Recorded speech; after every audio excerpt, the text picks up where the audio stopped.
Hello, everyone, and welcome back to the channel. I am your girl, Molinda Jae, and I'm here to do a video about Miss Shanquella Robinson and her passing, and how has the chain events that has unfolded before our eyes has started in the beginning as a cry out for assistance, help in every way, and for her to get justice. And then it veered off to the left with allegations and rumors and misinformation, as well as people using the passing of someone as personal gain. I'm here to tell you that is not the way to go, because you don't know when you're in that situation, like Shanquella and her family, as well as other people who have passed away from senseless violence. You will want justice in any way, shape, or form so you can get closure, not only for yourself, but for your family as well. So let's go ahead and get to the article. I'm getting this from the Washington Post, and I'll be reading the entire article because this basically covers what has transpired, and I'm in the same space as the family, even though I will continue to vocalize the justice that Miss Shanquella Robinson and her family needs. It is important to stay on the agenda for the most part, all through from start to finish, because if things get veered off and go left, then we're just going to be going right back to stage one again. So let's continue to stay on one accord so we can be able to get justice for the Robinson family. All right. Shanquella Robinson passed away in Mexico a month ago. Her family still seeks answers. Again, this is coming from the Washington Post, and this is by Maham Javadi and Jennifer Hassan. Okay. It reads, when Shanquella Robinson arrived in Mexico last month to vacation with 6 people she had known since college, she called her mother and said she was heading out of town out to eat tacos. It was the last time the 25-year-old from Charlotte would ever speak to her parents. Now, I have also read the article that her sister had spoke out about, and I'll get into that further along the video. But I thought that was very alarming, because what was stated with her sister that spoke out was that the group of people that she went on a trip with was it was people that she known since college, compared to whenever she goes to other trips, it would be with another group of people. All right, so let's continue on. A day later, Robinson was found unresponsive, and videos began circulating online that appeared to show her naked and being beaten by a member of the group she was traveling with. While others in the villa reported the scene, the Washington Post is not linking the videos because of their graphic nature. Shouts out to the Washington Post for keeping that under wraps, because I have watched the video one time, and I can tell you, when I heard reports that there was a video at first, I couldn't find it, so I just let it be, because if I can't find something, then I'm just going to again let it be, because maybe it is not meant for me to see. But I did come across it, and it is not pretty at all whatsoever, and no person should not have to endure that. It only took one time for me. I'm not watching that thing not one single bit. All right. And another thing, what went wrong in this paragraph was people recording her as she was getting beaten to her demise. And that's already another red flag. How in the world are you going to go on a trip with people and they are treating you like this, standing in the background, not doing anything, just recording, not even going to put a stop to it? That's just based off of the clip that we've seen so far, okay? Moving right along. 1 month from Robinson's death, after an official autopsy report revealed that she suffered from a broken neck and a severe spinal cord injury, Mexican authorities are seeking the arrest of the American woman who was among the vacationers. Now Robinson's devastated family wants two things: answers and accountability. Now, we're going to get to it. We haven't got to the meat and potatoes, all right? Even though a month has passed, I don't know anything about my daughter passing away, Robin's mother, Salamandra Robinson, told the Post in an interview Monday. I just want justice for my daughter, said her father, Bernard Robinson.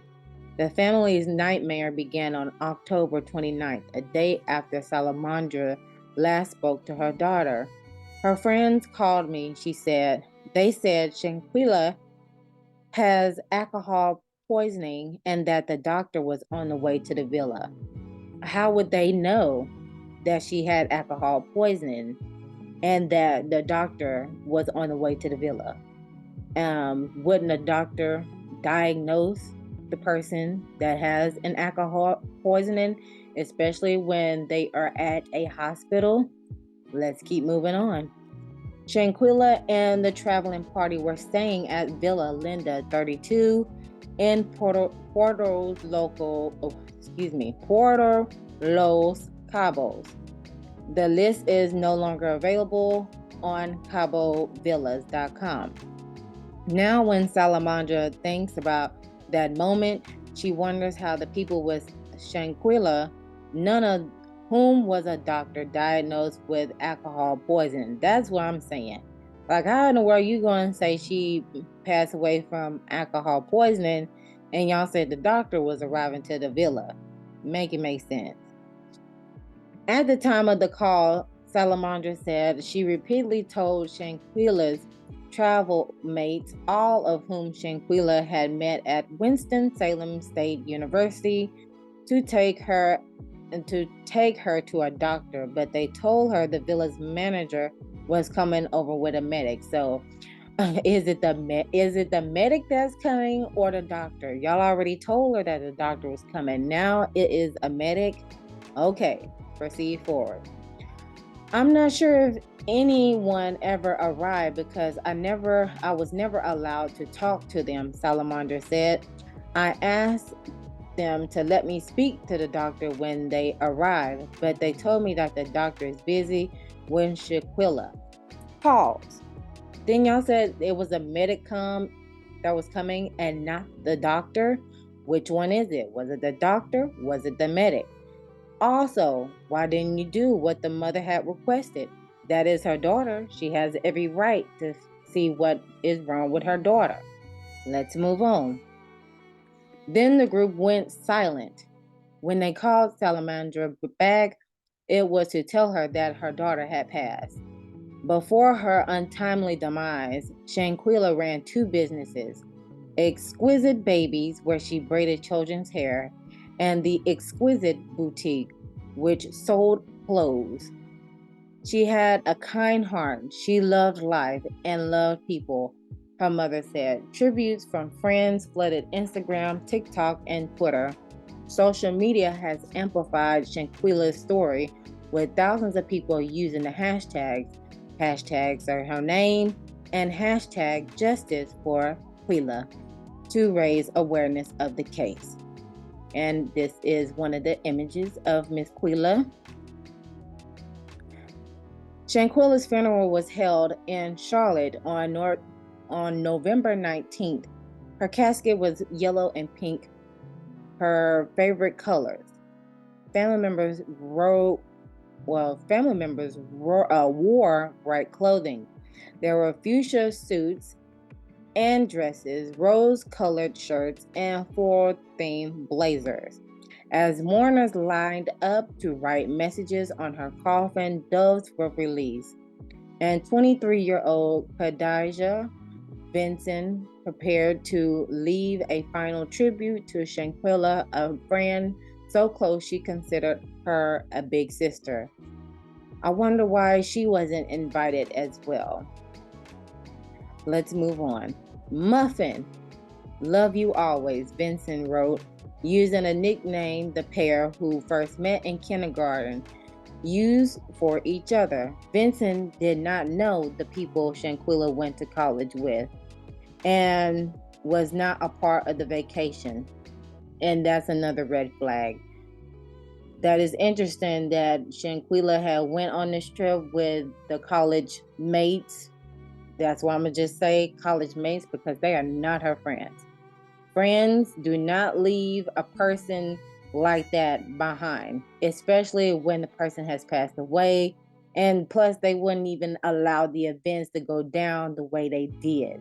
All right, moving right along. Bernard Robinson said all he could do was cry when he received the news of Shanquella's passing. I've been a wreck ever since, he said. Bernard said he had suspicions from the beginning. I wasn't settled with the information they were providing us. He said Shanquella was very respectful and not one to get in a fight. My girl didn't like drama, he said. The Monday after Quilla had passed away, Bernard called the management of Villa Linda in San Jose del Cabo, where police found her body. According to her autopsy report, it took days for him to find someone who spoke English and who could help him transport Quilla's body back home.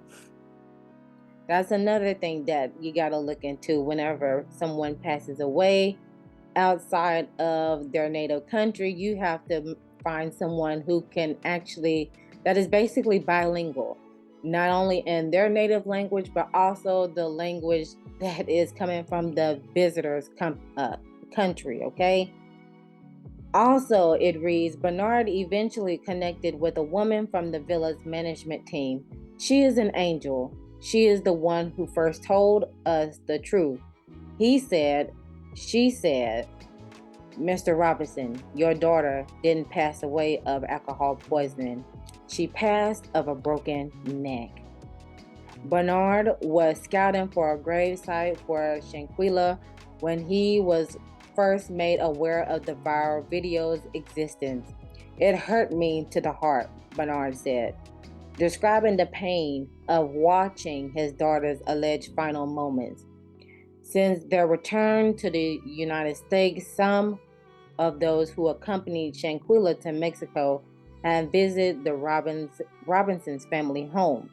These people looked me in the face and told me there was no fight in Cabo, Salamandra Robinson said. They maintained that Shanquella passed away of alcohol poisoning, she said.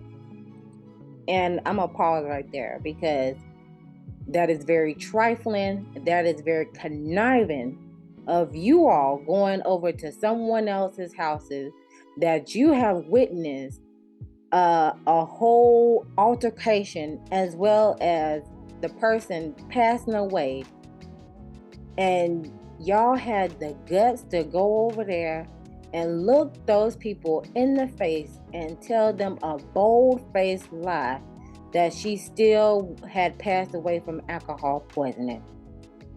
That shows how much character trait that you all have, and you all should be ashamed of yourself. Continuing along.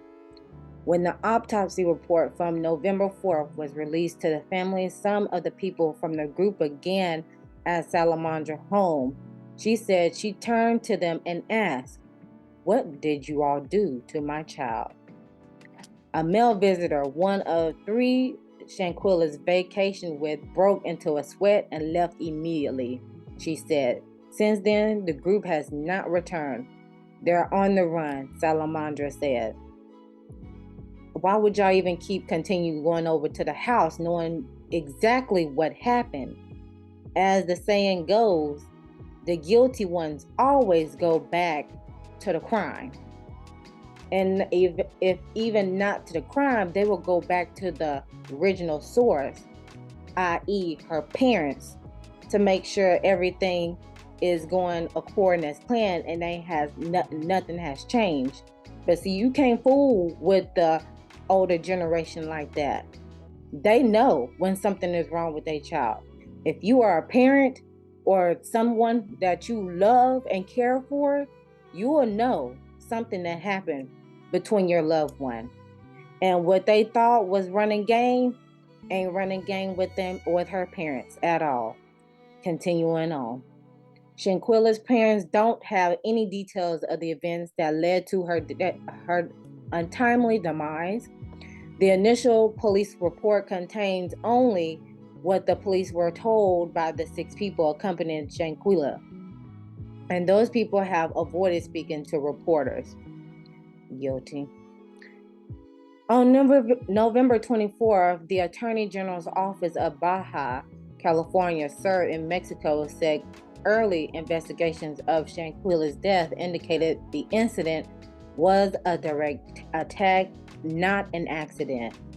Deputy Attorney General Antonio Lopez Rodriguez said police believe Robinson's untimely demise was the result of one of her travel companions injuring her during the vacation. Mexican officials confirmed that there's an arrest warrant for an American woman allegedly involved in the case, but did not name her in the public Facebook post. Other members of the group have not been publicly named by officials. Lopez Rodriguez said that as soon as the judge granted the warrant, the Prosecutor General's Office of Mexico and the Mexican Secretariat of Foreign Affairs will start the extradition process against the suspect. In the U.S., the FBI has been investigating the case since October 29th. We can't give a timeline for ongoing cases, but this case is complicated because there are officials from another country involved, said FBI Public Affairs Specialist Shelley Lynch. The State Department says it's supporting and monitoring the investigation of Shanquella's death, and added that when a U.S. citizen passes in a foreign country, local authorities are responsible for determining the cause of death. There's a whole lot of unanswered questions in my mind about her passing.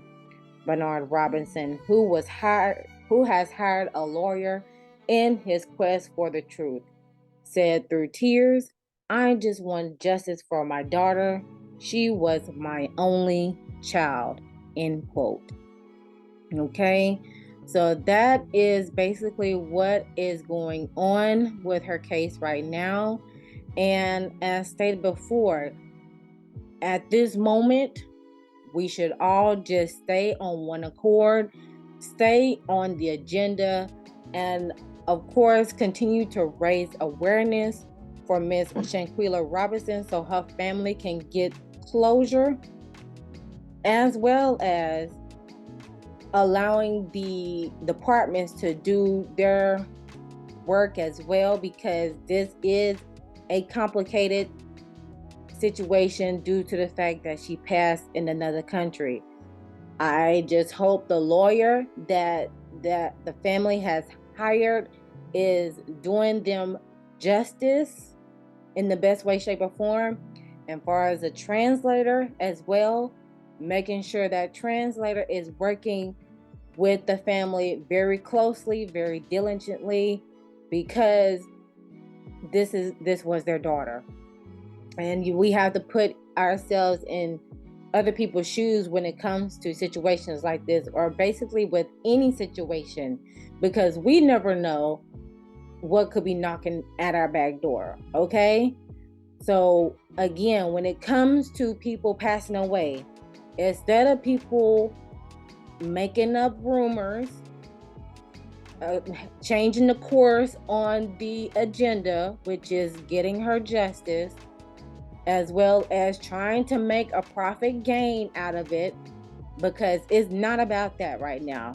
The profitable gain for this incident and for others who have gone through this situation as well is to get justice rightfully for not only the person who has transcended to the other side, but also the family.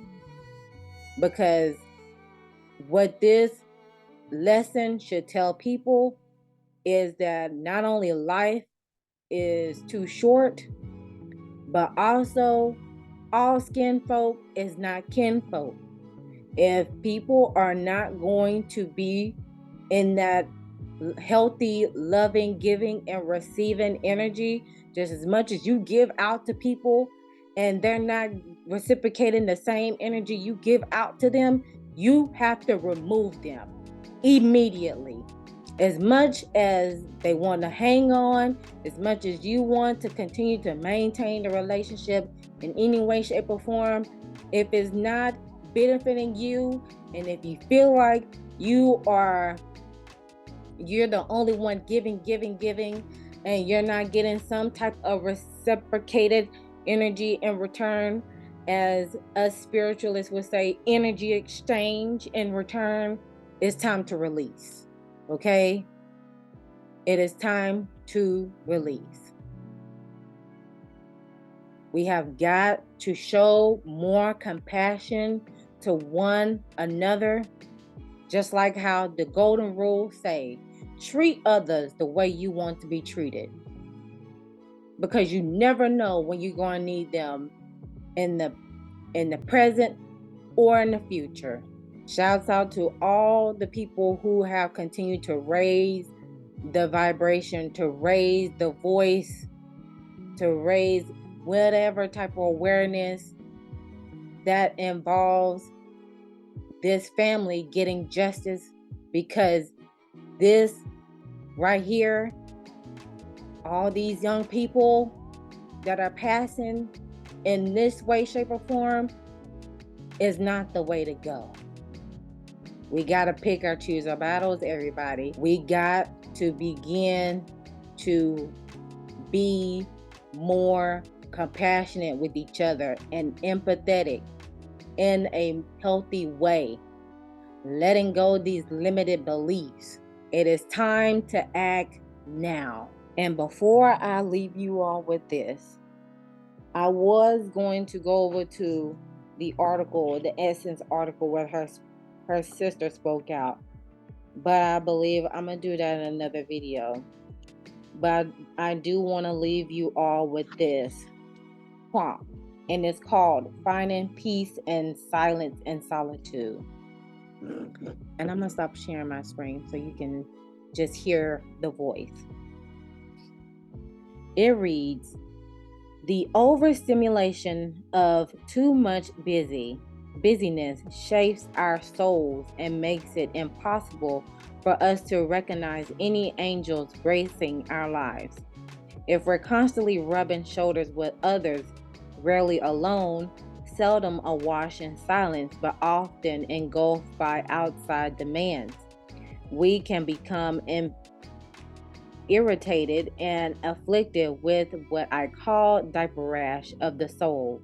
Red, raw, and ugly low-grade pain, usually hidden from view. Itchy and irritated feelings are clues that we need to close the door on chaos and take time to rest, replenish, and restore our own souls. For most of us, it's the quiet company of ourselves that we are most likely to be soothed by the peaceful caress of caring angels. Metaphorically, fanned by the soft wings of silence and solitude, we can cool our frenzied, quiet minds and mellow our attitudes in silence. It's possible to drink deeply from the pure well of peace awaiting at the center of our souls. White Eagle, a wonderful Native American teacher, has this to say about finding peace. You long for peace. You think of peace as being goodwill among the nations, the laying down the arms, but peace is far more than is. It can only be understood and realized within our hearts. It lies beneath all in the turmoil and the noise and the clamor of the world. Beneath feeling, beneath thought, it is found in the deep, deep silence and stillness of the soul. It is spirit. It is God. Find a place and time when you can arrange for silence and solitude. For some of us, the best we can do is a few extra minutes locked in the bathroom. It's okay. Close your eyes, softly sigh into silence. If there's a background noise, listen to the silence between the sounds. Concentrate on your heart and follow a welcoming pathway deep into it. The path ends at a beautiful well. Rest there. Replenish in peace filled solitude. Drink in the stillness of your soul. Peace is the goddess softly whispering in our soul. I give myself permission to close the door on chaos. I rest and replenish with silence and solitude. Rest in peace, Shanquella Robinson. Say her name, continue to say her name, and justice for Shanquella Robinson.